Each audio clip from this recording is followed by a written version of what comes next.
Battle Through the Heavens, Chapter 815. Bab 815, Pertemuan Sepanjang Jalan. Xiao Yan memimpin dokter peri kecil dan Xian saat mereka terbang di ketinggian rendah di sepanjang rute dari ingatannya. Ketika mereka melewati beberapa kota, daerah sudut hitam di sepanjang jalan, mereka akan mendarat dan melewatinya dengan berjalan kaki. Mereka akan berhenti sejenak di beberapa rumah lelang dan toko obat saat melintasi kota dalam upaya mencari bahan yang mereka butuhkan. Kecepatan kelompok Xiao Yan secara alami jauh lebih lambat karena ini. Namun, mereka juga menghindari banyak masalah. Xiao Yan mencoba menanyakan tentang beberapa berita tentang gerbang Xiao di sepanjang jalan, tetapi mungkin karena ini adalah wilayah luar, wilayah sudut hitam, tidak ada berita rinci tentang mereka meskipun banyak orang telah mendengar tentang faksi baru ini, yang tiba-tiba meningkat dalam beberapa tahun terakhir. Karena itu, Xiao Yan merasa sangat tidak berdaya. Namun demikian, dia dapat mengatakan bahwa gerbang Xiao tidak menemui banyak masalah dari berita yang dia peroleh. Ini menyebabkan dia menghela nafas lega. Karena dia telah mengetahui bahwa gerbang Xiao baik-baik saja, Xiao Yan tidak terburu-buru untuk sampai ke sana. Dia memimpin dokter peri kecil dan Xian di banyak kota saat dia mengumpulkan beberapa informasi tentang beberapa bahan yang diperlukan untuk mengendalikan badan racun yang menyedihkan. Selain itu, Xiao Yan sangat tertarik dengan lelang skala besar yang diadakan daerah sudut hitam ini karena fragmen peta api teratai pemurnian iblis yang dia peroleh dari lelang terakhir kali. Dia juga menanyakan tentang lelang ini sambil mengumpulkan informasi. 3 kelompok pria Xiao Yan menghabiskan lebih dari 10 hari bepergian dan mengumpulkan informasi dengan cara ini. Mereka secara bertahap tiba di wilayah tengah, wilayah sudut hitam. Di tempat inilah Xiao Yan untungnya memperoleh beberapa informasi tentang lelang skala besar. Hampir setiap kota di Black Corner Region ini pasti sering mengadakan lelang. Namun, ukuran lelang individu yang diadakan tidak besar. Oleh karena itu, sulit bagi mereka untuk menarik perhatian Xiao Yan. Namun, sesekali akan ada beberapa faksi yang sangat kuat di wilayah sudut hitam, yang akan bergandengan tangan dengan beberapa faksi lain untuk mengumpulkan banyak item lelang bersama. Akhirnya, mereka akan mengadakan lelang bersama skala besar. Ukuran lelang ini pada dasarnya dapat dianggap sebagai masalah besar di wilayah Black Corner. Tingkat dan kelangkaan item lelang sudah cukup untuk menarik banyak ahli dan faksi dalam wilayah Black Corner. Hal-hal yang dilelang di tempat-tempat ini jauh dari apa yang bisa dihadapi oleh klan primer dalam Kekaisaran Jiama. Dengan hanya mengingat bagaimana gerakan 3000 petir Xiao Yan, ketangkasan kelas di Do Skill yang bahkan didambakan oleh seorang ahli Do Huang, dibawa keluar pada lelang semacam itu memungkinkan seseorang untuk mengetahui jenis berat yang dimiliki lelang semacam ini. Lelang klan primer paling banyak akan menarik perhatian beberapa pakar Do Huang. Itu tidak memiliki banyak ketertarikan pada seseorang seperti Xiao Yan. Namun, jenis lelang skala besar di wilayah sudut hitam ini berbeda. Tidak mengherankan bahwa para ahli yang tertarik dengan lelang seperti itu termasuk dari kelas Dozong. Lelang yang didengar Xiao Yan kali ini diadakan di sebuah kota bernama Kota Kaisar Hitam, yang terletak di sisi barat, wilayah sudut hitam. Pemilik kota ini adalah Sekte Kaisar Hitam. Sekte Kaisar Hitam cukup terkenal di wilayah sudut hitam. Namun, itu berbeda dari golongan lain. Biasanya ia tetap bersikap sangat rendah hati ketika melakukan sesuatu. Pemimpin sekte juga tidak memasuki peringkat hitam, wilayah sudut hitam. Namun, ada sangat sedikit faksi yang pergi ke wilayah di mana Sekte Kaisar Hitam memerintah dan memprovokasi mereka. Sekte ini telah berdiri cukup lama di dalam wilayah sudut hitam. Ada desas-desus bahwa tetua emas perak cukup sopan ketika bertemu dengan pemimpin sekte ini, yang tidak menonjolkan diri. Dari sini, orang dapat mengatakan bahwa kekuatan orang ini pasti luar biasa. Wilayah sudut hitam dipenuhi dengan berbagai harimau dan naga tersembunyi. Kata-kata ini memang benar. Yang disebut peringkat hitam ini memang memiliki beberapa kualitas, tetapi tidak mencakup semua orang. Para ahli sejati di wilayah yang kacau ini kebanyakan memilih untuk bersembunyi. Xiao Yan merenung sejenak ketika dia mendengar bahwa Black Emperor Sekte akan mengadakan lelang skala besar. Setelah itu, dia memilih untuk pergi ke kota Kaisar Hitam. Dia memiliki banyak minat untuk lelang berskala besar. Jika dia beruntung, dia bahkan mungkin bisa mendapatkan berita tentang fragmen peta terakhir saat dia berada di sana. Bahkan jika dia tidak bisa mendapatkan berita tentang peta itu, pelelangan skala besar akan berakhir dengan mengumpulkan ahli dari semua tempat. Tempat itu pasti akan sangat kaya dengan informasi. Jika dia beruntung, dia bahkan mungkin bisa mendapatkan beberapa informasi tentang api surgawi, atau salah satu dari 3 jenis bahan yang dibutuhkan untuk mengendalikan tubuh racun yang menyedihkan.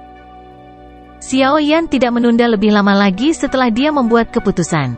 Setelah membeli peta wilayah sudut hitam dengan harga tinggi, dia memimpin dokter peri kecil dan Ziyan keluar kota, dan bergegas ke yang disebut kota Kaisar Hitam. Wilayah sudut hitam sangat luas. Areanya adalah sesuatu yang bahkan jumlah Kekaisaran Jiama dan Kekaisaran Chuyun tidak dapat dibandingkan. Wilayah besar yang dipenuhi dengan kekacauan ini secara alami mendandani banyak orang kuat. Bahkan dengan kekuatan Xiao Yan, dia perlu sedikit berhati-hati saat berkeliaran di sekitar tempat ini.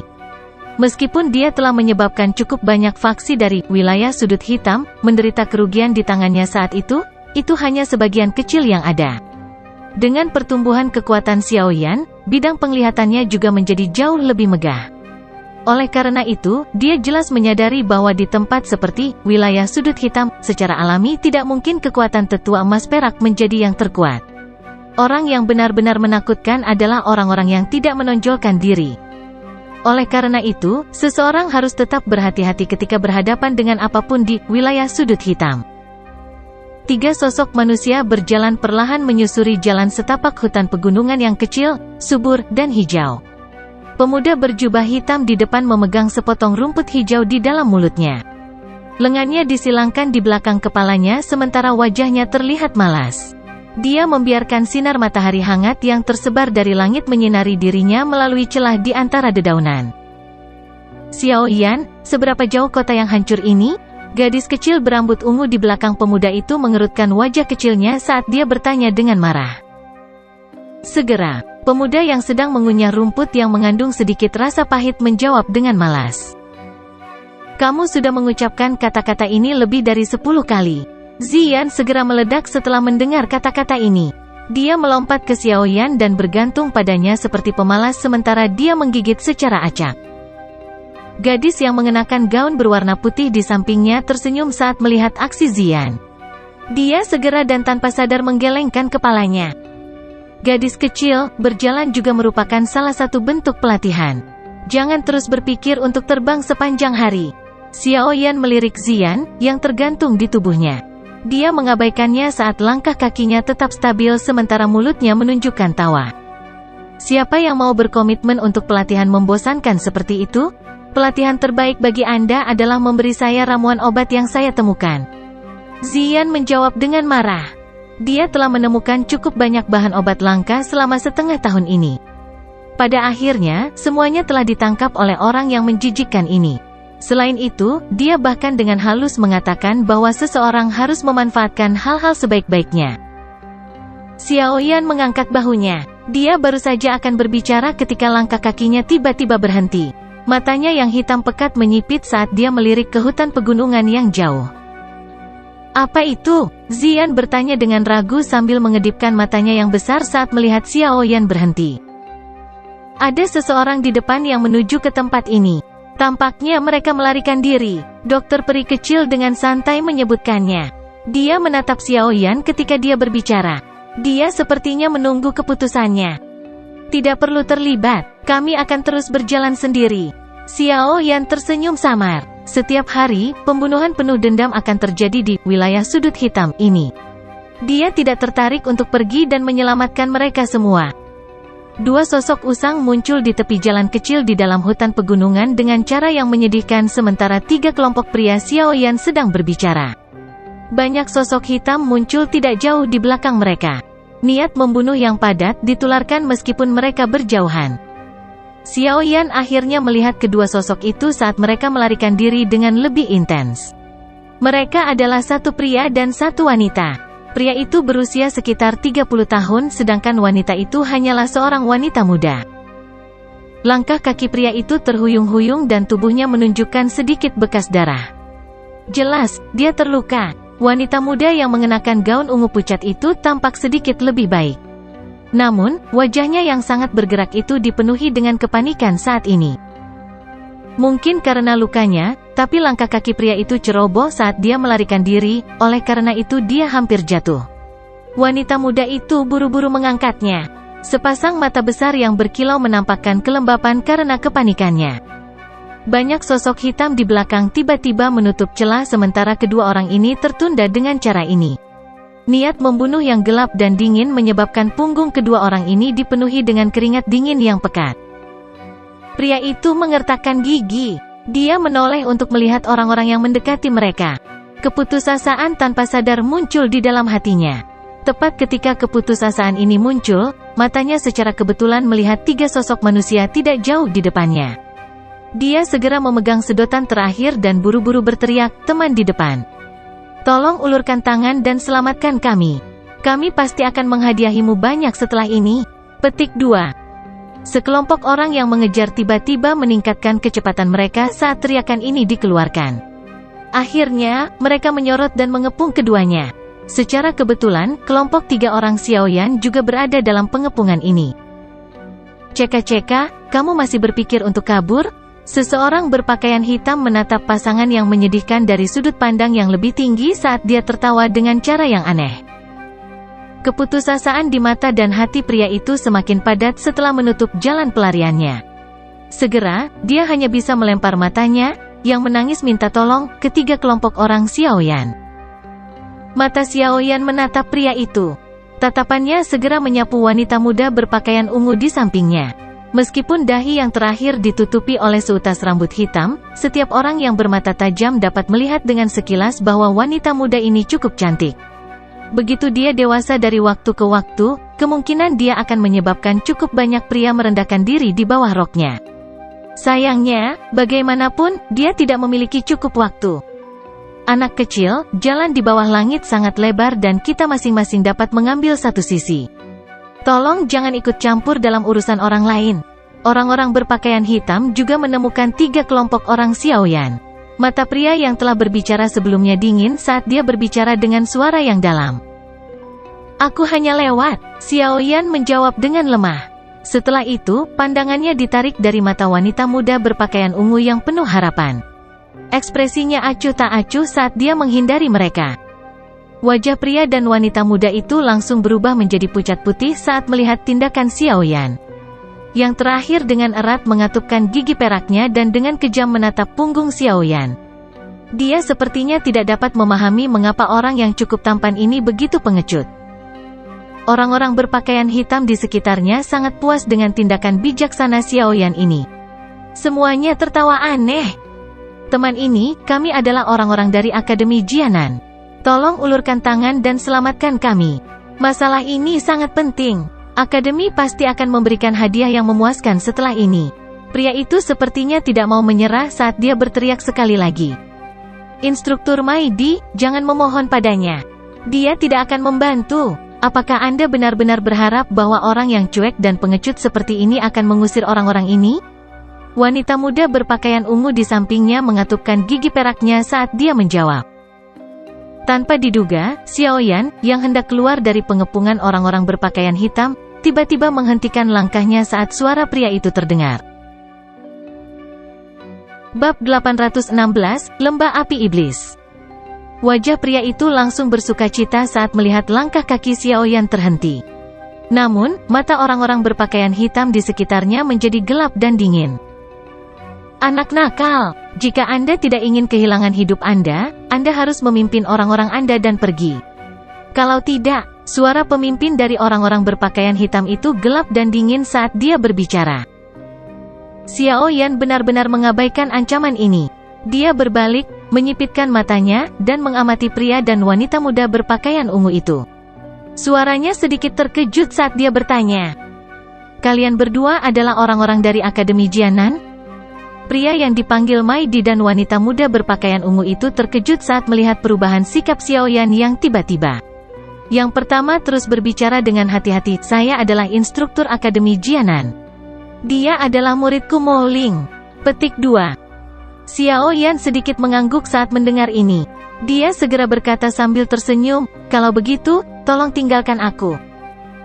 Maidi dan wanita muda berpakaian ungu itu melebarkan mulut mereka saat mereka melihat wajah tersenyum Xiaoyan. Mereka tidak dapat pulih. Ini berlangsung cukup lama sebelum pria itu menarik wanita muda berpakaian ungu itu dengan ragu-ragu. Mereka dengan cepat menambah kecepatan mereka saat mereka menuju ke kelompok 3 orang Xiaoyan. "Bocah, kamu mencari kematian?" Kilatan dingin melintas di mata pemimpin berpakaian hitam itu saat dia menangis dengan dingin. "Bunuh semua, jangan biarkan berita apapun bocor." Petik 2. 10 orang lebih berpakaian hitam segera menanggapi dengan suara yang dalam. Mereka segera mengacungkan pedang panjang tajam di tangan mereka saat tubuh mereka bergerak dan bergegas menuju kelompok Xiaoyan. Niat membunuh yang padat menyebabkan udara di bagian hutan ini memadat. Ekspresi Maidi tiba-tiba berubah saat dia merasakan niat membunuh yang padat yang tiba-tiba melonjak. Dia segera menarik wanita muda berpakaian ungu itu lebih dekat saat dia berlari menuju kelompok Xiaoyan dengan sekuat tenaga. Namun, kecepatan mereka berdua jelas tidak sebanding dengan orang-orang berpakaian hitam itu. Oleh karena itu, 2 pedang panjang yang berisi kilatan dingin dengan cepat muncul di belakang keduanya dalam beberapa kedipan. Mereka segera menembak seperti 2 ular berbisa. Hawa dingin yang pekat yang muncul di belakang mereka juga diperhatikan oleh Maidi dan wanita muda berpakaian ungu. Wajah mereka berubah drastis. Mengingat kondisi mereka saat ini, mereka tidak memiliki kemampuan untuk menghindari serangan ganas semacam ini. Kepanikan muncul di hati kedua orang ini saat aura pembunuhan yang pekat mendekat. Namun, tepat ketika mereka hanya bisa menutup mata mereka dengan erat dan menunggu kematian, suara kecil dari auman yang menggelegar tiba-tiba bergema di hutan. Kedua orang itu segera merasakan tubuh mereka membumbung tinggi. Seluruh proses berlangsung dalam sekejap. Pada saat mereka pulih, mereka terkejut mengetahui bahwa mereka sudah berada di antara 3 kelompok orang Xiaoyan. Ada tangan di masing-masing bahu mereka. Mata mereka berdua berkedip. Mereka segera menoleh perlahan dan wajah tersenyum dari seorang pria muda tampan muncul di hadapan mereka. "Ini Tuan, terima kasih banyak." Pada titik ini, Maidi mengerti bahwa pemuda yang tampaknya berusia sekitar 20 tahun ini pasti memiliki kekuatan yang jauh melebihi harapannya, terlepas dari betapa bodohnya yang pertama. Sukacita liar segera melonjak di dalam hatinya saat dia berbicara dengan penuh semangat. Wanita muda berpakaian ungu bernama Moling di sampingnya juga melebarkan mulut kecilnya. Mata besarnya yang berair terkejut saat dia melihat orang yang baru saja dia anggap pengecut ini. Tidak disangka bahwa orang ini, yang memberinya kesan pertama yang buruk, memiliki kekuatan yang jauh lebih kuat daripada instruktur Maidi. "Ziyan, habisi mereka." Xiaoyan samar-samar menyapu pandangannya ke orang-orang berpakaian hitam yang bergegas saat dia berbicara dengan suara tenang. Ziyan di sampingnya meringkuk saat mendengar ini. Dia menggumamkan sesuatu tentang menganiaya pekerja anak sebelum berjalan keluar perlahan. "Hati-hati, mereka semua adalah Dadousi. Pemimpin itu adalah ahli bintang 7 Dowling kamu, Maidi langsung terkejut saat melihat Xiaoyan sebenarnya meminta seorang gadis kecil untuk menyerang. Namun, dia baru saja berbicara saat tubuh Ziyan berubah menjadi sosok cahaya yang bergegas ke depan. Segera, dia mendengar suara dari banyak benturan yang teredam dari tubuh yang saling bersentuhan. Segera setelah itu, sosok manusia jatuh dari langit satu persatu, dan dengan keras mendarat di tanah berlumpur di sekitarnya. Tidak ada yang tahu apakah mereka hidup atau mati. Tepuk tangan. Sosok cantik itu perlahan mendarat di tanah saat dia dengan lembut menepuk tangan kecilnya. Dia meringkuk mulut kecilnya dan berkata, "Sekelompok Dadousi yang biasa-biasa saja benar-benar berani menghalangi kita." Maidi dan Moling di samping menatap orang-orang berpakaian hitam di tanah yang nasibnya tidak diketahui. Mereka tercengang. Hanya kurang dari 10 detik, tetapi lebih dari 10 ahli Dadousi sudah berakhir dengan cara ini? Kekuatan gadis kecil ini sebenarnya menakutkan. Petik 2. Habisi orang itu juga. Mata Xiaoyan terangkat. Dia mengamati pemimpin berpakaian hitam di cabang pohon sebelum berbicara sembarangan. "Kamu, siapa sebenarnya kamu semua?" "Kami adalah orang-orang dari Demon Flame Valley." Wajah pemimpin dari orang-orang berpakaian hitam dengan cepat berubah. Dia memasang wajah berani saat dia berteriak. Ziyan menggelengkan kepalanya karena kesal setelah suaranya terdengar. Tubuhnya bersinar dan dia muncul di depan orang berpakaian hitam ini.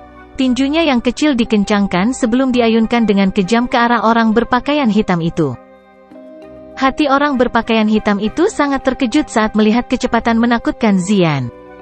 Dia buru-buru menggerakkan Douqi di dalam tubuhnya untuk membentuk baju besi Douqi yang kokoh.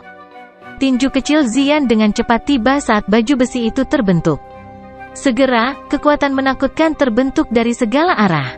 Armor Douqi yang tampaknya kokoh langsung pecah. Kekuatan yang tersisa menghantam dada orang berpakaian hitam itu. Segera, seteguk darah segar yang berisi beberapa organ internal yang rusak dimuntahkan dengan liar. Tubuhnya juga jatuh dari dahan pohon. Hanya Dowling yang benar-benar berani menerima tinjuku. HMPH, kamu sedang mencari kematian. Xian menatap mayat yang jatuh saat jari kakinya menempel di dahan pohon. Tubuh kecilnya yang cantik berputar di udara sebelum mendarat dengan mantap. Dia mendengus pada Xiaoyan, dengan membuatku bertindak kali ini, kamu harus mengembalikan Blood Spirit Grace itu kepadaku. Harga yang diminta Xian hanya membuat Xiaoyan memutar matanya. Dia segera mengalihkan pandangannya ke Mai Di dan Moling. Mai diburu-buru menangkupkan tangannya dan mulai berbicara ketika dia melihat Xiaoyan melihat ke atas. Pak, terima kasih banyak telah membantu kami. Bolehkah aku tahu namamu? Instruktur Mai Di, tidak perlu bersikap sopan. Anda bisa memanggil saya Xiaoyan. Jika kita membicarakannya, kita semua adalah rekan. Xiaoyan tertawa. Kawan, Mai Di juga kaget saat mendengar ini. Sesaat kemudian, dia berbicara dengan terkejut, jangan bilang kamu juga seseorang dari Akademi Jianan? Moling di sisinya tercengang saat mendengar kata-kata Mai Di. Matanya segera menyapu pria muda berjubah hitam ini, yang memiliki kekuatan yang luar biasa menakutkan, dengan cara yang aneh. Sesaat kemudian, alis halusnya yang seperti Willow terkatup rapat saat dia bergumam pada dirinya sendiri, Xiaoyan? Sepertinya cukup familiar. Petik 2. Xiaoyan, kamu adalah Xiaoyan dari Akademi Dalam? Mai Di juga mengerutkan kening. Dia merenung sejenak sebelum tiba-tiba teringat sesuatu. Setelah itu, dia tiba-tiba berteriak tanpa sadar. Xiaoyan tersenyum saat dia melihat keterkejutan di wajah kedua orang itu. Dia berkata, jika tidak ada orang lain dengan nama yang mirip di Akademi Dalam, saya pikir orang yang Anda bicarakan itu adalah saya. Ekspresi terkejut di wajah Mai Di dan Moling bahkan lebih padat saat mereka melihat Xiaoyan menganggukkan kepalanya. Nama Xiaoyan menjadi terkenal sehingga semua orang di Akademi Jianan mengetahuinya selama beberapa tahun ini. Semua orang tahu bahwa pemuda ini, yang baru saja berlatih selama 3 tahun di Akademi Dalam, telah membunuh beberapa ahli yang sangat ganas dari wilayah sudut hitam dengan tangannya. Faksi Gerbang Pan, yang dia dirikan di dalam Akademi Dalam saat ini telah menjadi faksi terbesar dalam Akademi Jianan. Hampir setiap siswa baru yang masuk akan mendengar tentang faksi terkenal ini sampai mereka menjadi sangat akrab dengannya. Selain itu, Gerbang Xiao dalam wilayah sudut hitam telah memberikan payung pelindung terbesar ketika banyak siswa memperoleh pengalaman di wilayah sudut hitam. Meskipun sudah lebih dari 2 tahun sejak Xiaoyan meninggalkan Akademi Jianan, reputasinya tidak melemah mengikuti arus waktu. Sebaliknya, itu diseduh selama ini sampai dia menjadi idola di hati banyak orang. Bahkan ada banyak wanita muda di akademi yang memiliki ilusi indah tentang senior ini, yang tidak pernah menunjukkan dirinya. Moling di depan pernah mendengar teman baiknya menggunakan nada berlebihan saat berbicara tentang cerita Xiaoyan. Meski wajahnya tetap tenang, kesan samar memang tertinggal di hatinya. Saat ini, orang yang dikabarkan sebagai orang yang sempurna dalam mitos di Akademi Jianan benar-benar muncul di depannya. Ini pasti akan membuatnya merasakan momen yang agak tidak nyata. Tidak disangka ada seseorang yang masih mengingatku meski belum kembali selama 2 tahun. Xiaoyan tanpa sadar tertawa saat dia mengamati ekspresi kedua orang itu. Mai Di akhirnya pulih dari keterkejutannya setelah mendengar tawa Xiaoyan. Dia tiba-tiba mengambil 1 langkah ke depan, meraih tangan Xiaoyan dan berbicara dengan cemas, mereka aman. Elder Wu dan yang lainnya diselamatkan? Petik 2. Penatua Wu, apa masalahnya? Xiaoyan sedikit mengernyit dan bertanya dengan suara yang dalam. Ceritanya panjang. Akademi kami pada dasarnya akan mengirimkan cukup banyak siswa untuk dilatih setiap setengah tahun. Sebagian besar siswa yang keluar untuk berlatih diam-diam diikuti oleh orang-orang dari Akademi Dalam atau oleh sesepuh. Mai ditertawa pahit ketika dia berbicara sampai saat ini. Dia segera menghela nafas, kali ini, Penatua Wu dari Akademi dalam memimpin kelompok. Awalnya, semuanya berjalan dengan lancar. Namun, informasi akhirnya bocor. Ketika kelompok pelatihan kami ini sedang berburu magical beast di gunung ini, Demon Flame Valley meluncurkan serangan diam-diam pada kami. Dalam keadaan darurat ini, Penatua Wu berusaha keras untuk menghentikan mereka. Akhirnya, dia memimpin cukup banyak siswa yang sedang berlatih untuk bersembunyi di sebuah lembah kecil. Namun demikian, mereka benar-benar dikelilingi oleh orang-orang dari Demon Flame Valley. Moling dan aku berusaha keras untuk melarikan diri. Awalnya, kami berharap untuk mencari bantuan tetapi kami ditemukan oleh patroli Demon Flame Valley. Karenanya, mereka mulai mengejar kami. Senior Xiaoyan, ada lebih dari 30 siswa yang terjebak di sana. Jika mereka mendarat di tangan lembah api iblis, kemungkinan mereka akan kesulitan melarikan diri dari kematian. Faksi sialan ini adalah musuh gerbang Xiao. Mereka dengan sengaja menargetkan Akademi Jianan kami. Moling di samping menggigit bibir bawahnya dengan bagian belakang giginya saat dia berbicara dengan lembut. Ekspresi Xiaoyan sedikit merosot saat mendengar kata-kata keduanya. Dia memiliki hubungan yang cukup dalam dengan Akademi Jianan. Terlepas dari apa yang dia pikirkan, dia pasti harus ikut campur dalam situasi seperti itu. Bagaimana kekuatan Penatua Wu itu? Sepertinya saya tidak ingat pernah mendengar tentang Penatua Akademi Dalam. Xiaoyan mengangguk sedikit sebelum bertanya secara acak. Penatua Wu baru dipromosikan tahun lalu. Dia awalnya juga seorang murid dari Akademi Dalam. Dia disebut Wu Hao. Mai diburu-buru menjawab. Wu Hao. Xiaoyan awalnya kaget saat mendengar nama ini. Setelah itu, wajahnya langsung menjadi suram. Bab 817, Pedang Darah Wu Hao. Ada dinding pegunungan terjal yang ditutupi tanaman hijau subur ini. Bagian bawah puncak gunung terbelah, membentuk jurang yang sangat besar. Melihat dari jauh, itu tampak seperti lembah. Kedua sisi lembah memiliki dinding batu terjal yang sulit didaki. Satu-satunya jalan keluar adalah yang lebarnya bahkan tidak 20 kaki. Sekelompok besar orang saat ini berkumpul di lembah ini. Sebagian besar wajah mereka pucat pasi. Namun, tidak ada banyak kepanikan di antara alis mereka. Mereka memegang senjata di tangan mereka saat tatapan mereka dengan dingin menyapu puncak gunung dan pintu keluar lembah. Kelompok orang ini masih sangat muda. Mereka berusia sekitar 17 hingga 19 tahun. Itu adalah zaman ketika orang memiliki kekuatan terbesar. Ada juga rasio yang kira-kira sama antara pria dan wanita. Para wanita muda memiliki penampilan yang menarik. Aura lincah mereka yang secara khusus dimiliki oleh para wanita muda bahkan lebih mencolok. Namun, para wanita muda yang cantik ini semuanya menampilkan wajah putih pucat saat ini. Tingkah laku yang manis dan lemah ini menyebabkan orang-orang menunjukkan kepedulian yang lebih lembut dan penuh kasih. Sepasang pria dan wanita yang tampak serius berdiri di tengah-tengah kelompok orang ini. Mata mereka menatap tajam ke pintu keluar lembah di kejauhan. Kilatan dingin dari beberapa sosok manusia berkedip di tempat itu. Penatua Wu, apa yang kita lakukan sekarang? Orang-orang dari Demon Flame Valley telah menutup pintu keluar. Dinding gunung di sekitarnya juga sangat curam. Kecuali ada yang ahli doang, tidak ada yang bisa melarikan diri. Seorang pria parubaya yang berusia sekitar 30 tahun melihat keadaan putus asa mereka, dan dengan lembut menghela nafas. Dia tertawa getir saat berbicara di belakang seorang pria yang memegang pedang berat berwarna merah darah. Pria yang membawa pedang berat berwarna merah darah perlahan berbalik saat dia mendengar ini, menampakkan wajah yang dipenuhi dengan ekspresi tegas. Wajah ini agak familiar, itu juga salah satu pendiri Punch Gate saat itu. Dia adalah teman baik Xiaoyan, Wu Hao. Wu Hao saat ini tidak diragukan lagi tampak jauh lebih dewasa dibandingkan 2 tahun lalu.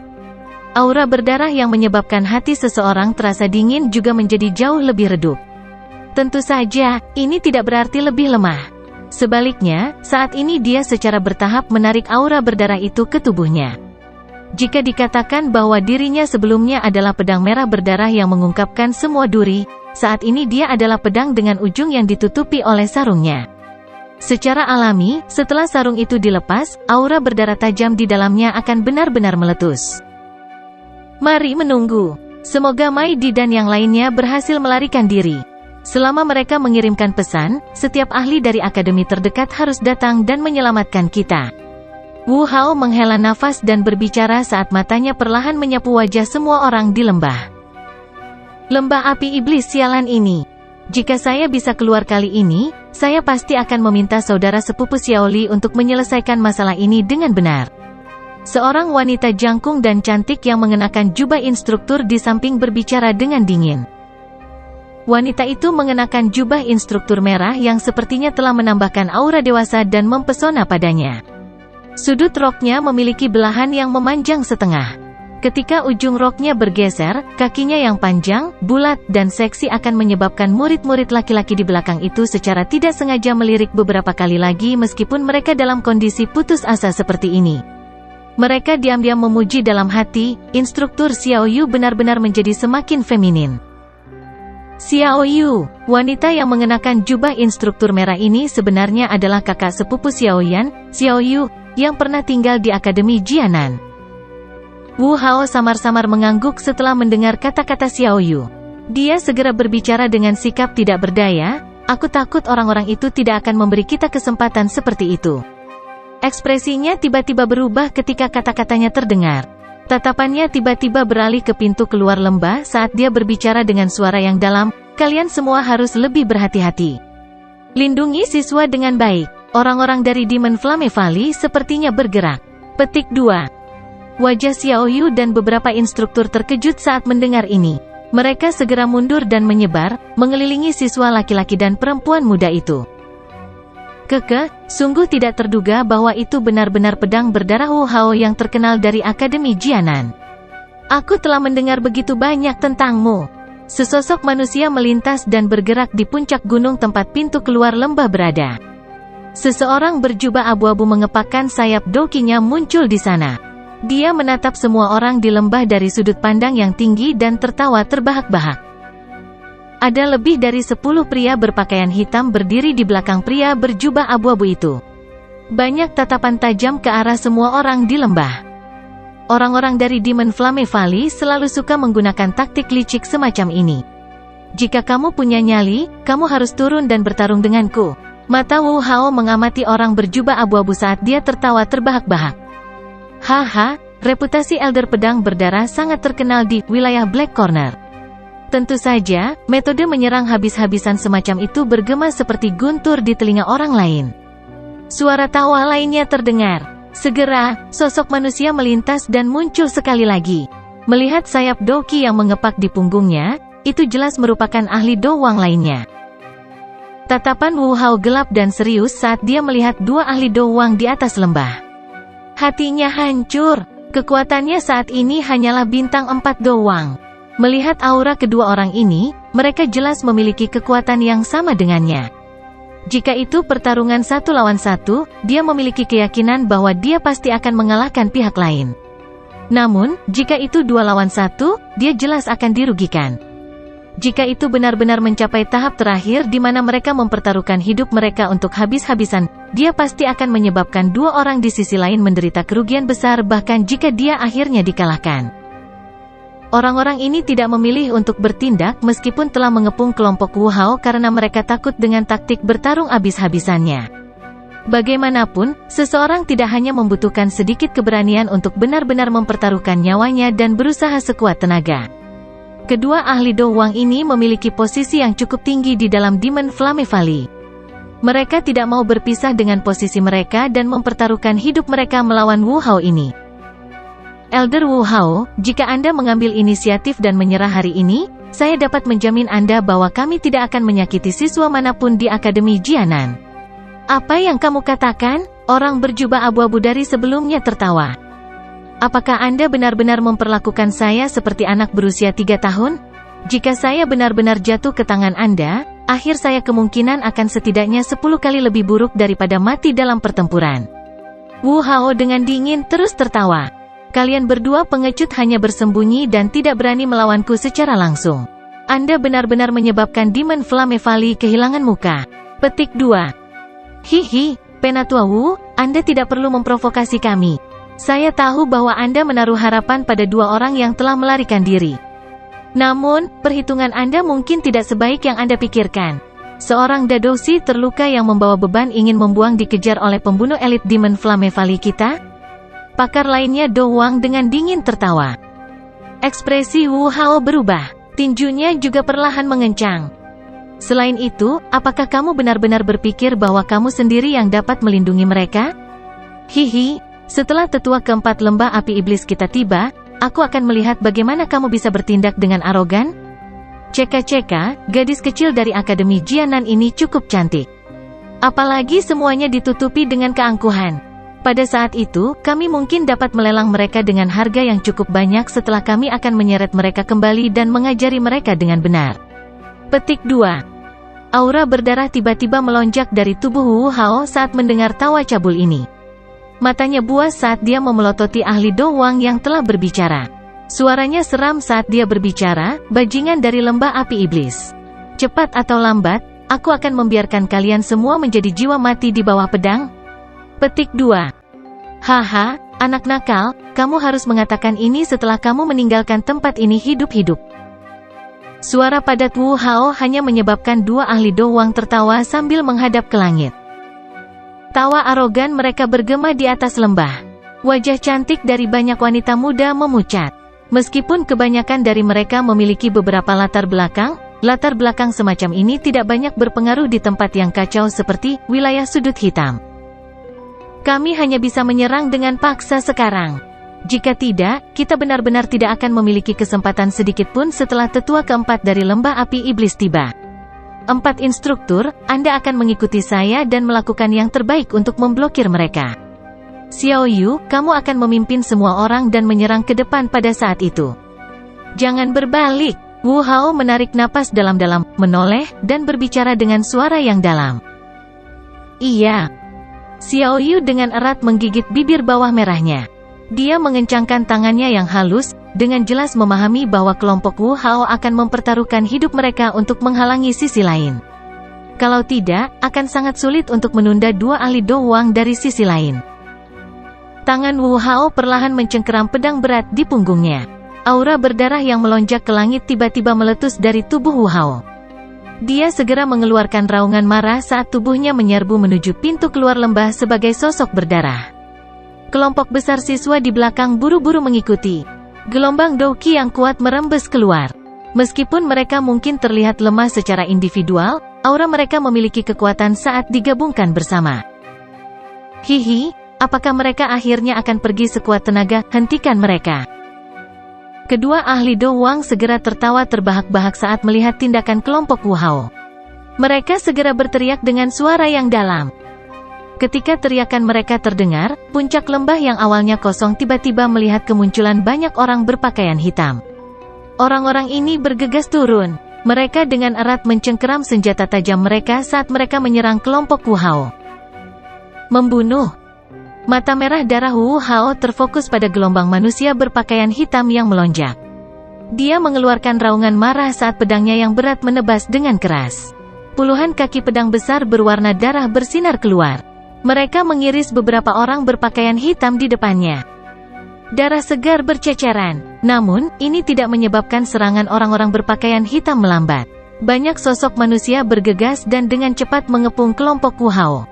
Pedang mereka segera bergerak serempak. Dentang, dentang. Para siswa dari Akademi Jianan bentrok dengan kelompok berpakaian hitam. Sharp Douki melonjak saat kedua belah pihak membunuh sampai mata mereka memerah. Meskipun kelompok sebelumnya tidak memiliki pengalaman tempur sebanyak kelompok terakhir, mereka lebih unggul dalam memiliki fondasi yang lebih kuat. Dengan bergandengan tangan, mantan mampu memblokir serangan pihak lain. Wu Hao berada di depan kelompok ini, membentuk anak panah yang ditembakkan ke arah pintu keluar lembah. Dua dokis yang kuat tiba-tiba bergegas turun dari langit tepat saat mereka akan mencapai pintu keluar. Pedang darah di tangan Wu Hao diayunkan dan darah bersinar keluar. Akhirnya, itu memblokir dua dokis yang datang dari langit. Dua sosok manusia bergegas turun saat doki mereka secara eksplosif ditembakkan. Mereka segera bergandengan tangan dan menyerang Wu Hao. Yang terakhir buru-buru menemui mereka dengan seluruh kekuatannya. Dalam sekejap, doki yang kuat melonjak, membentuk cahaya pedang tajam yang menyebabkan lapisan tanah di tanah terangkat. Dentang! Percikan api disertai dengan suara logam yang bertabrakan saat riak energi meledak. Wu Hao dan dua ahli Do Wang buru-buru mundur selangkah. Jejak darah muncul di mulut mantan. Aura miliknya bahkan lebih ganas. Di sisi lain, dua ahli Do Wang hanya menggosok tangan mereka yang agak mati rasa. Mereka memandang Wu Hao yang bermata merah dan mengerutkan alis mereka. Dalam hati mereka diam-diam mengutuk bahwa ini memang seseorang yang tidak menginginkan nyawanya. Kemerahan darah juga melonjak ke wajah Wu Hao. Matanya menatap tajam kedua sesepuh yang menghalangi jalan mereka. Mengetahui di dalam hatinya bahwa dia tidak bisa menunda lebih lama lagi, dia mengedarkan doqi di dalam tubuhnya hingga batasnya. Doqi berwarna darah menyelimuti tubuhnya seperti kabut berdarah. Bau berdarah memenuhi seluruh lembah. Wajah dua ahli Do Wang berubah sedikit saat mereka merasakan aura Wu Hao. Ini memang orang yang merepotkan. Tawa tua yang samar tiba-tiba bergema di langit tepat ketika Wu Hao siap menggunakan semua kekuatannya. Akhirnya, itu bergema dengan kuat di lembah. Hihi, kamu memang layak atas namamu pedang darah. Doqi yang berdarah ini adalah yang paling padat yang pernah saya lihat sebelumnya dengan pengecualian orang-orang dari Sekte Darah. Petik 2. Dua ahli Demon Flame Valley Do Wang segera bersukacita setelah mendengar tawa yang terdengar lama ini. Di sisi lain, wajah kelompok Wu Hao tiba-tiba menjadi pucat. Mereka perlahan mengangkat kepala mereka, hanya untuk melihat seorang lelaki tua berjubah hijau berdiri di langit. Aura menakutkan yang jauh lebih kuat dari ahli Do Wang merembes darinya. Bab 818, Elder Cakar Elang. Orang tua berpakaian hijau berdiri di udara kosong. Sayap doqi besar di punggungnya mengepak perlahan, meniup udara di sekitarnya sampai menyebar seperti gelombang air. Ekspresi lelaki tua itu agak gelap. Ketegasan memenuhi tempat di antara alisnya. Meskipun ukuran tubuhnya cukup kecil, sepasang tangan yang terlihat di luar lengan bajunya sangatlah besar. Jari-jarinya juga luar biasa panjang. Mereka memancarkan kilatan seperti pedang dingin di bawah sinar matahari. Wajah kedua belah pihak berubah mengikuti kemunculan lelaki tua berpakaian hijau ini. Dua ahli Demon Flame Valley, Do Wangs dengan cepat mundur. Setelah itu, mereka berlutut dengan satu lutut di tanah dan berteriak dengan sangat hormat, "Selamat datang tetua keempat." Ekspresi Wu Hao serius saat dia menatap pria tua berpakaian hijau di langit. Namun, hatinya perlahan tenggelam. Dia juga cukup akrab dengan pria tua berpakaian hijau ini. Tetua keempat dari lembah api iblis. Namanya Xie Zhen dan orang-orang di daerah sudut hitam memanggilnya Elder Cakar Elang. Kekuatannya sekitar yang dari bintang Do Huang 6. Pertarungan jarak dekat yang tajam adalah sesuatu yang terkenal. Ini terutama terjadi karena teknik cakar yang terkenal yang menyebabkan banyak orang merasa takut hanya dengan mendengar namanya. Cukup banyak ahli dari Xiao Gate telah jatuh ke tangan orang ini selama konflik antara Xiao Gate dan Demon Flame Valley beberapa tahun terakhir ini. Jelas bahwa Xiao Yu dan yang lainnya juga pernah mendengar tentang orang ini. Karenanya, wajah mereka menjadi jauh lebih jelek. Orang tua berpakaian hijau di langit mengepakkan sayap doqi di punggungnya saat dia perlahan turun. Akhirnya, dia mendarat di atas batu gunung di dinding terjal saat dia melihat ke bawah ke kelompok Wu Hao yang keras kepala dari atas. Dia segera menoleh kedua ahli Do Wang dan dengan lemah mengejek, "Dua Do Wang sebenarnya tidak bisa menghabisi anak muda." Tubuh dua ahli Do Wang gemetar ketika mereka mendengar kata-kata lelaki tua berpakaian hijau ini. Mereka buru-buru menjawab, "Tetua keempat, meskipun kekuatan Wu Hao ini mirip dengan kita, secara alami tidak sulit bagi kita untuk mengalahkannya. Namun, kami telah mengundang Penatua keempat sebagai tindakan pencegahan. Tetua, maafkan kami karena mengganggu Anda." Petik 2. Ci, apa yang kamu maksud dengan tidak sulit? Metode Qi dan keterampilan Do yang dipraktikkan Wu Hao ini lebih kuat dari Anda berdua. Menambahkan ini ke serangannya yang mempertaruhkan nyawanya, Anda berdua akan kesulitan mengalahkannya kecuali Anda membayar harga tertentu. Sepertinya kalian berdua meminta saya untuk datang karena kalian takut akan sangat sulit untuk menghabisinya, bukan? Xie Zhen hanya tertawa setelah mendengar kata-kata mereka. Rasa malu muncul di wajah dua ahli Do Wang setelah pikiran mereka diungkapkan oleh Xie Zhen. Mereka tidak berani menjawab. Xie Zhen dengan dingin mendengus ketika dia melihat ekspresi malu di wajah keduanya. Dia terlalu malas untuk mengganggu kedua orang ini yang takut mati. Pandangannya beralih ke kelompok Wu Hao saat dia berbicara dengan suara lemah. Sungguh tidak mudah untuk dapat mencapai langkah ini pada usia seperti itu. Bakat para siswa Akademi Jianan benar-benar membuat seseorang merasa iri. Karena sebagian besar siswa yang lulus pergi, sepertinya faksi yang dibuat oleh mereka akan menyebabkan setiap orang di daerah sudut hitam merasa tidak nyaman sepanjang waktu. Petik 2. Wajah Wu Hao tegang. Tangannya dengan erat mencengkeram pedang berwarna darah berat saat dia berkata dengan suara yang dalam, "Xie Zhen, kamu adalah ahli terkenal di wilayah sudut hitam, terlepas dari bagaimana seseorang mengatakannya. Hari ini, Anda benar-benar mengabaikan status Anda dan menyerang sekelompok orang dari generasi muda. Sepertinya ini akan menarik banyak ejekan jika ini disebarkan." Petik 2.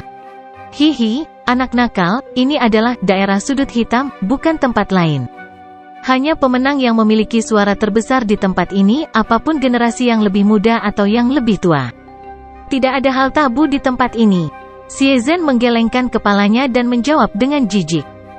Baik, aku yang dulu tidak akan berbicara omong kosong denganmu. Apakah Anda akan menyerah hari ini atau melanjutkan perlawanan ini? Xie Zhen melambaikan tangannya dengan agak tidak sabar dan berbicara dengan suara samar.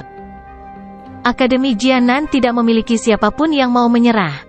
Wu Hao menjawab dengan suara yang dalam. Kulitnya menegang saat merasakan niat membunuh yang secara bertahap merembes keluar dari kata-kata Xie Zhen. Para siswa dari Akademi Jianan di belakangnya mengatupkan gigi sambil berdiri di belakang Wu Hao. Mereka bukan orang bodoh. Oleh karena itu, mereka tahu bahwa meskipun mereka menyerah, akhir mereka tidak akan ada gunanya. Dalam hal ini, mereka mungkin juga pergi keluar dan berjudi. Hei, orang-orang dari Akademi Jianan memang sekelompok orang dengan tulang yang kuat, tapi ini hanya ingin menderita. Mata Xie Zhen berangsur-angsur menjadi dingin saat dia tertawa gelap. Kakinya tiba-tiba menginjak tanah dan tubuhnya bergegas ke bawah, muncul di tempat yang tidak jauh dari tempat kelompok Wu Hao berada. Dikabarkan bahwa pedang darah Wu Hao bahkan dapat mengabaikan hidupnya dalam pertempuran. Hari ini, aku yang dulu akan mencoba dan melihat seberapa banyak kamu bisa berjuang. Suara Xie Zhen sedingin es saat dia berbicara sambil perlahan berjalan menuju Wu Hao. Kalian semua harus menutup pintu keluar dengan erat. Anda akan menggunakan hidup Anda untuk membayar jika Anda mengizinkan siapapun melarikan diri. Petik 2. Orang-orang berpakaian hitam di sekitarnya dari lembah api iblis buru-buru mengakui teriakan dingin Xie Zhen. Setelah itu, mereka perlahan mundur, dan membentuk-bentuk seperti kipas, menutup pintu keluar lembah sepenuhnya. Hati Wu Hao benar-benar tenggelam saat melihat sikap pihak lain yang jelas-jelas dimaksudkan untuk menghabisi mereka semua. Matanya merah darah saat dia mengamati Xie Zhen yang perlahan berjalan. Kedua tangannya dengan erat menggenggam pedang berwarna darah tebal itu. Sesaat kemudian, dia tiba-tiba meraung dengan marah saat kakinya menginjak tanah. Tubuhnya melesat ke depan dan pedang darah di tangannya menembak ke arah jantung Xie Zhen. Sudut mulut Xie Zhen memancarkan penghinaan ketika dia melihat bahwa Wu Hao benar-benar memilih untuk melepaskan serangan. Dia berdiri diam dan menunggu pedang darah muncul pada jarak 2 kaki darinya. Baru kemudian tangannya yang besar sedikit melengkung secara tiba-tiba. Itu segera mereplikasi cakar elang yang diperpanjang dengan cara yang aneh. Akhirnya, kelima jarinya terkunci ke depan. Mereka menyebabkan momentum maju dari pedang darah, yang berisi aura kuat, menjadi kaku sepenuhnya. Wajah Wu Hao sedikit berubah saat pedang darah berhenti bergerak. Dia mengatupkan giginya dan dengan kasar menarik pedang darah itu. Namun, 5 jari keriput pihak lain itu seperti penjepit besar yang menahan pedang darah sepenuhnya. Kamu benar-benar berani bertingkah sombong di depan orang tua dengan kekuatan kecil ini? Xie Zhen tertawa terbahak-bahak saat dia melirik Wu Hao yang mengertakkan gigi dan menarik pedang darah. Xie Zhen tiba-tiba menjentikkan jarinya, dan itu menghantam penguasa berat itu dengan kekuatan besar. Kekuatan yang kuat tiba-tiba meletus. Dentang, dentang, dentang, dentang, dentang, dentang, dentang, dentang, dentang. Tubuh Wu Hao terbang kembali mengikuti suara logam. Kakinya bergesekan dengan tanah, membentuk bekas luka yang panjang. Tangannya yang memegang pedang berwarna darah berat berulang kali bergetar saat benang darah segar merembes keluar. Akhirnya, pedang itu mengikuti pedang darah dan menetes ke bawah. Penatua Wu. Para wanita dan pria muda di belakangnya buru-buru berteriak ketika mereka melihat Wu Hao dipaksa kembali dengan luka-luka. "Apa kamu baik-baik saja?" Tangan Xiao Yu menopang punggung Wu Hao dan menyelesaikan gaya di atasnya. Setelah itu, dia bertanya dengan cemas. Orang terkuat saat ini adalah Wu Hao. Jika ada kecelakaan yang menimpanya, mereka tidak akan lagi memiliki sedikit pun kemampuan untuk melawan. "Saya baik-baik saja." Wu Hao mengatupkan giginya dan sekali lagi berdiri. Matanya tertuju pada wajah tenang Xie Zhen. Sesaat kemudian, dia menghirup udara dalam-dalam dan wajahnya tiba-tiba menjadi merah darah. Grup. Seteguk darah segar dimuntahkan. Akhirnya, itu berubah menjadi lapisan kabut darah yang melilit Wu Hao. Mengikuti pembungkus kabut darah, cahaya berdarah merah terang tiba-tiba meletus di sekitar tubuhnya. Cahaya darah melonjak dan Douqi dalam tubuh Wu Hao sangat melonjak. Tubuhnya sekali lagi berubah menjadi sosok berdarah yang meledak secara eksplosif.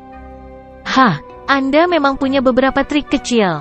Namun, dalam menghadapi kekuatan yang tulus, hal-hal ini sama sekali tidak berguna. Xie Zhen agak terkejut saat merasakan aura Wu Hao yang tiba-tiba melonjak. Dia segera tertawa dingin saat cakar tangannya melengkung. Douqi putih pekat muncul di telapak tangannya sebelum berlama-lama di atas kukunya yang tajam sambil membawa aura dingin yang pekat. Sosok darah dengan cepat melintas dan tiba. Dia mengangkat pedang berat di tangannya tinggi-tinggi di atas. Douqi yang berwarna darah bergolak dengan liar sebelum pedang itu dengan keras menghantam kepala Xie Zhen seolah-olah membelah gunung. Cakar tangan Xie Zhen, yang berisi aura berwarna putih dingin, secara eksplosif melesat ke depan saat tatapannya dengan dingin menyaksikan pedang berat itu telah diretas. Bayangan terbang ke segala arah. Setiap kali cakar tangan menghantam pedang darah, penutup Douqi berwarna darah yang kuat itu akan sedikit melemah. Ini berlanjut hanya dalam beberapa kedipan sebelum Douqi yang kuat pada pedang berwarna darah itu tersebar oleh yang pertama. "Aku akan membiarkanmu melihat apa yang disebut kekuatan Do Huang." Xie Zhen dengan dingin tertawa saat Douqi tersebar. Cakar tangannya melingkar dan dia meraih pedang darah dengan kuat. Dia mengayunkan lengannya dan pedang darah lolos dari tangan Wu Hao sebelum dengan berat memasukkan dirinya ke dinding gunung. Bang! Tubuh Xie Zhen tiba-tiba mencondongkan tubuh ke depan ketika pedang darah lolos dari tangan Wu Hao. Cakar tangannya memotong udara dan membentuk bekas luka aneh yang dengan kejam menghantam dada yang terakhir. Grup. Wu Hao segera memuntahkan seteguk darah segar setelah menderita pukulan berat. Tubuhnya terbang mundur. Itu bergesekan dengan tanah selama lebih dari 10 meter sebelum akhirnya berhenti dengan lambat. Kelompok Xiao Yu tanpa sadar mengeluarkan seruan saat mereka melihat Wu Hao sekali lagi terluka. Beberapa instruktur buru-buru bergegas ke depan.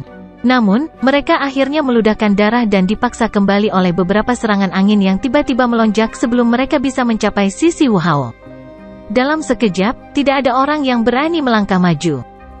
Mata Xie Zhen dingin dan acuh tak acuh saat mereka mempelajari Wu Hao yang berjuang untuk berdiri dari tanah. Penghinaan di sudut mulutnya bahkan lebih pekat. Kakinya bergerak perlahan saat dia perlahan berjalan menuju Wu Hao yang terluka parah. Meskipun kelompok Xiao Yu di sekitar memiliki niat untuk menghentikan Xie Zhen ketika mereka melihat apa yang dia lakukan, ada terlalu banyak jarak antara kekuatan mereka untuk melakukan apapun. Xie Zhen dapat menyebabkan mereka tidak dapat mencapai radius 10 meter di sekitar Wu Hao hanya dengan mengangkat tangannya. Kaki Xie Zhen akhirnya berhenti di depan Wu Hao di depan banyak tatapan ngeri itu. Matanya membawa senyum buas saat dia menatap Wu Hao dari atas. Dia berkata dengan suara yang padat, "Bocah, jika kamu diizinkan untuk berlatih selama beberapa tahun lagi, sepertinya kamu akan bisa melampaui diriku yang dulu. Sayangnya, para jenius ditakdirkan untuk mati muda." Petik 2. Cakar tangan Xie Zhen memanjang setelah suara dingin terdengar. Kekuatan hisap segera melonjak keluar dan sosok darah tiba-tiba bergegas. Akhirnya, itu berubah menjadi pedang darah. "Aku ingin tahu apakah mati dengan senjatamu sendiri dianggap sebagai penghinaan bagimu?" Pedang darah diayunkan secara acak, membentuk sepasang bayangan pedang. Ini diikuti dengan tawa samar oleh Xie Zhen. Matanya tiba-tiba menjadi dingin saat pedang darah di tangannya menusuk ke arah kepala Wu Hao dengan cara yang kejam. Wajah kelompok Xiao Yu berubah drastis saat melihat tindakan Xie Zhen. Beberapa wanita muda menjerit tajam tanpa sengaja. Pedang darah itu dengan cepat mengembang di depan mata Wu Hao. Pada saat ini, dia tidak lagi memiliki jalan lain selain menutup matanya dan menunggu kematian. Ji. Pedang darah mendekat dan lebih dekat ke kepala Wu Hao di depan banyak tatapan kaget. Sama seperti semua orang berpikir bahwa Wu Hao pasti akan mati, suara angin kencang tiba-tiba bergema di langit. Sosok hitam bergegas turun dari langit dengan cara seperti kilat saat suara angin yang deras muncul. Akhirnya, secara akurat menghantam pedang darah itu. Dentang, dentang, dentang, dentang, dentang, dentang, dentang, dentang, dentang, dentang. Suara jernih bergema di tempat itu. Segera, benda hitam yang sangat besar dimasukkan ke dalam tanah. Pedang darah telah dihancurkan olehnya. Debu berhamburan dari titik jatuh benda hitam itu. Perubahan tak terduga yang tiba-tiba menyebabkan semua orang merasa tercengang. Wu Hao juga perlahan membuka matanya. Wajahnya kaget saat melihat penguasa hitam besar yang muncul di depannya. Mata Wu Hao terkejut saat dia melihat penguasa hitam besar yang tampak akrab ini. Sesaat kemudian, dia sepertinya teringat sesuatu. Kegembiraan liar tiba-tiba muncul di wajahnya. Xiaoyan, itu kamu?